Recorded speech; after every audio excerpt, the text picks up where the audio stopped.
Within each person, there's a certain amount of transparency. Then the darkness of our lives and our life issues shade it, hiding our transparency, and we find ourselves swimming in the middle of nowhere. We get lost without even noticing, and all we have learned from our long journey is that we are just walking. And when our path is interrupted, a part of us is taken away, and we believe that it's coming, but we do not welcome its visit. It is death. Here is death making a dark cloud over our future, and we try to deny its existence. Although we know that no matter how long we live, it's so close to us. At any time it knocks on our doors. Some people claim there is no death, even when souls part bodies. They think we exist in our deeds and our ghost.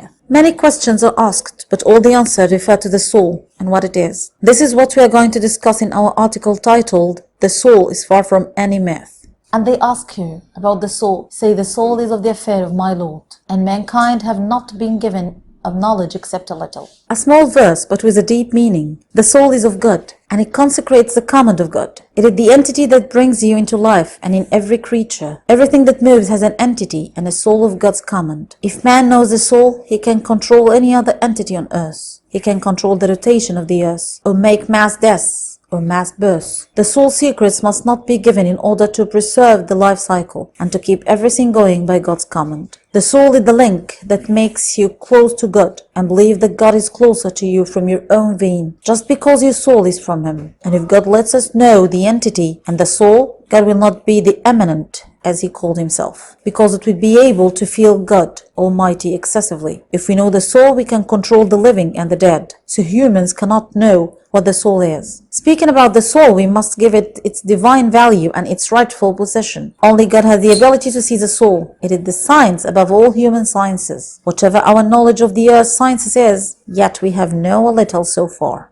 The difference between the soul and the ethereal body. After the discovery of a worm called planaria, the discovery has sparked people's controversy. As if you bring this worm and cut it into 4 or more pieces, each piece will turn into a worm. Many atheists used to prove that the soul is just a myth. The question was, how does not the soul come out of the worm? And can the soul be divided into pieces? They did not meditate. They did not realize that the soul is much more than an engine of every living being. The soul is the source of life for everything, and we cannot know its secrets because these secrets belong to God only. If you descend underground, you will see the bacteria, a living being derived from the divine entity. If you go down the caves, you see different creatures made by God. Some of them are known, others are still unknown to us. They all derive the source of their lives from the divine entity, the indivisible entity. Yet, we do not know its name or its place. The soul is at every point, every dimension, every time and every place. We can only meditate, and we do not know anything about it. How can it wander in the earth? We do not know how it moves. We do not know any details about it, as God only knows everything about it. God is closer to us even than ourselves, and God knows everything about us, yet we know nothing. There is no power except through God, who can only control the soul.